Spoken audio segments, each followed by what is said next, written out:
With the Retro Wheel streams underway, catching steam and intrigue, I was able to do a few things.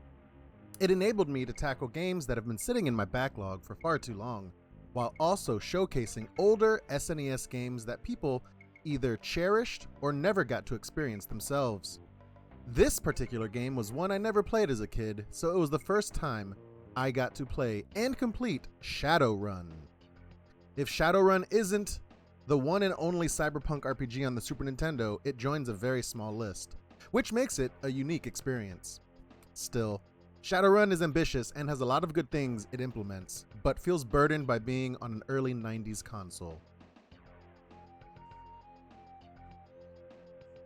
Shadowrun is set in the futuristic world of 2050 in the US city of Seattle, where a virus has killed off most of the population. Mutants, magic, and other mystical beings exist now, though giant corporations still control the world. The game begins by watching the main character get gunned down by a bunch of street punks, only to get resurrected by a fox deity, before waking up in a morgue, much to the surprise of the attendants who have just stashed a corpse in the freezer. Players then take control of the amnesiac protagonist, Jake Armitage, and are introduced to the point-and-click aspect of the game. The world is presented in an isometric view, and Jake is able to walk around the map.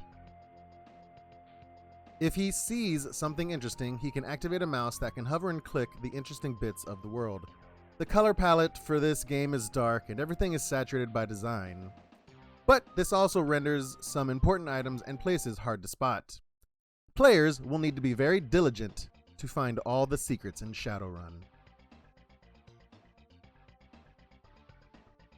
Another thing players will have to get used to is the vocabulary system. When Jake talks to an NPC, he can learn special words to use in current and future conversations. These special hints are pivotal to story progression for Jake and the mystery of who murdered him, why, and what lies beyond that plot. Who these hints need to be spoken to is not always obvious, and some words will need to be regurgitated ad nauseum until new hints are discovered. This system is innovative and unique, but also clunky, as NPCs won't offer new words unless provided with the exact key to unlock the next chain of events. Shadowrun also uses the point-and-click feature for its combat. Instead of a mouse, Jake uses a reticle and can drag it to lock on enemies and begin gunning the bad guys down. Luckily, the game has a decent homing system that keeps the target on the enemy as long as they stay on screen, or aren't too fast. It's not a terrible combat system, but also feels like the SNES was the wrong console for it. Jake is also able to collect karma, which acts as experience in Shadowrun, where he can boost specific stats that help him in combat, or while navigating the other systems in the game. Jake can also equip numerous weapons and armor that enhance his combat performance. Mercenaries called Shadowrunners can be recruited by Jake. These rogues will join Jake for the right price, and most are unique enough so that you can play around with who you want accompanying Jake. One part of Shadowrun that seems inventive but fell flat on its face was the hacking system.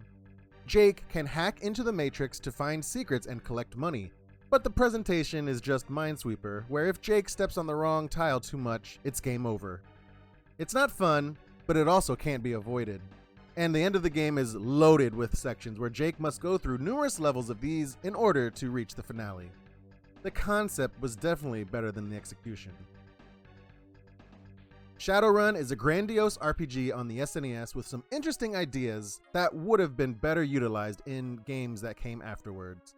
Shadowrun also came out in a day and age where games did not hold players' hands, which made a lot of the sections of the game hard to traverse. I had to go back and use the Counselor's Corner section of my handy-dandy Nintendo Power magazines to solve a few puzzles. I certainly saw the game plenty in that classic publication, and was eager to finally give it an honest try. Still, the game is a fun murder mystery style story wrapped in cyberpunk fantasy aesthetics. Shadowrun is an entertaining journey from start to finish, so I definitely can see myself going back and replaying this game again. This review is purely comparing the game to other SNES RPGs. Nintendo Power issue 48 has an article for this game, and there are numerous Counselor's Corners columns featuring Shadowrun questions. RP Gamer gave this game a 3 out of 5.